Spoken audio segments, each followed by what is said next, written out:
On est au 96e jour du Chafetz Chaim.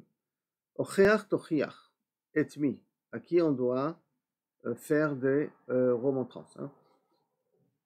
Al pi achiyuv lochiach et azulat, de cette obligation qu'on a d'avertir des erreurs que font les autres. Nidreshet gam meniat hore medibur lashon hara. Ça nous acquitte pas, nous les parents, qu'on n'a pas le droit de parler du lashon hara. Al yedei shinui noseh mitor kavod vederech eretz. Par conséquent, les enfants, quand ils sentent que leur père est en train de parler du lashon hara, ont un inyan, s'ils comprennent que c'est du lashon hara, bien entendu, de dévier le sujet en essayant de poser des questions annexes pour pas que le père continue à parler de lashon hara. C'est pas parce que c'est un père et qu'il parle aux enfants qu'il n'y a pas un digne de lashon hara là-bas là-dessus. Donc il y a aussi un inyan là-bas de changer le sujet, mishum kvod derech eretz. Kmo chen, de même, en laniach gam larav ledaber ma shedira kel lashon hara. De même, si maintenant il y a un rab, et tout le respect qu'on a au rabbin, et qui commence à parler, et comme ça sent qu'il est en train de se décharger sur quelqu'un, et que ça rentre sur un cadre un peu de lashon hara quand il parle comme ça. Donc il n'y a pas de, on n'a pas le laisser le rab à parler de lashon hara, il faut essayer de le faire changer. Rab, j'ai une question, pour essayer de le faire changer de sujet. Maintenant, yesh min ha-chutzpah be'ashamat rav b'dibur lashon hara. Bien entendu, mais kol makom, le fait de dire au rab lashon hara, c'est un peu chutzpah de dire comme ça au rab. Donc c'est pour ça. Adif levakesh min harav hesber. C'est préférable de dire au rab, et on part du principe qu'un rab, c'est un rab sérieux, hein? Pas un petit rab de quartier qui ne vaut pas grand-chose. On parle d'un rab sérieux. Yesh adif levakesh min harav hesber, de lui demander une explication. Sheyaseye aleavin, qui lui permettra de comprendre madoua mutar ayalo lidvate beofen mesuyam. Pourquoi, rab, je voudrais comprendre. Vous savez, je suis là pour apprendre. Hein. Pourquoi, quand vous avez parlé d'un tel, expliquez-moi, pourquoi on avait le droit de parler de lashon hara? Pourquoi on avait le droit de dire des choses sur cette personne-là? Pourquoi ça ne rentre pas dans le cadre de lashon hara?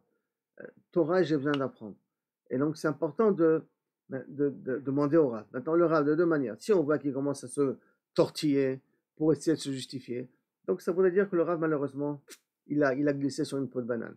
Si le Rav, il est très sûr de lui-même, il dit, je vais t'expliquer pourquoi il n'y a pas de lashon hara, A, B, C, D. Et si ça s'avère correct, suivant la halakha du lashon hara qu'on a appris, alors top, inachenami, donc le Rav avait le droit de parler de cette façon-là. Mais sinon, il faudrait essayer quand même de montrer au Rav qu'on n'est pas tout à fait... ça ne nous plaît pas d'avoir entendu des choses pareilles. C'est pas parce que c'est une personne avec une barbe que ça justifie et ça rend cachère le lashon hara qu'il a dit.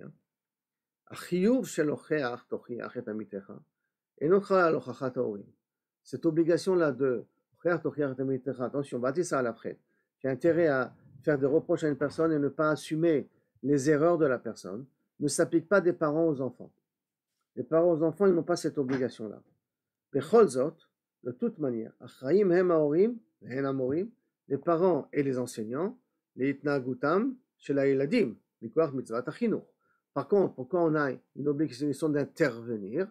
Midin chinour, pas midin ocher tochiach, c'est un chidouche, hein? Il n'y a pas ni d'ocher tochiach à ton fils. Tu sais, la Torah, elle m'a dit, tu ne dois pas laisser, parce que sinon, si je te laisse faire les choses, c'est moi qui assume les erreurs, parce qu'il y a marqué ocher tochiach.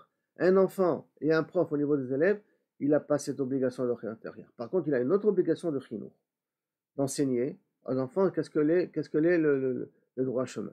Donc, leur montrer le chemin, comment un comportement d'un juif, comment un juif il doit réagir à des situations.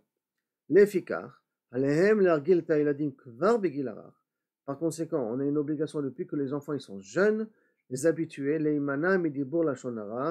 au mashmi'ato, de tous ceux qui ont de mishmi'ato ou d'écouter le lashon hara ou de parler du lashon hara.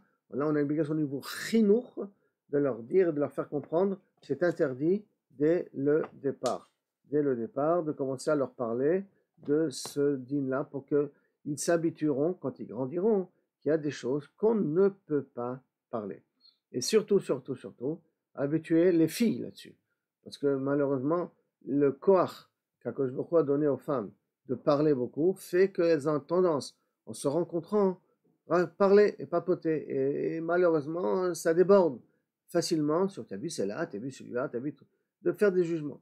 Donc c'est surtout pour les filles, c'est important depuis le départ, les éduquer, leur faire comprendre qu'il y a des choses qu'on doit faire attention à ne pas dire, même si c'est très dur, parce que ça fait partie de leurs habitudes. Même si c'est très dur, ça fait partie de leurs habitudes, il faut quand même leur faire comprendre que ce sont des choses qu'on ne fait pas depuis le bas âge. Midin chinour et pas midin ocheach tochiach et amitecha.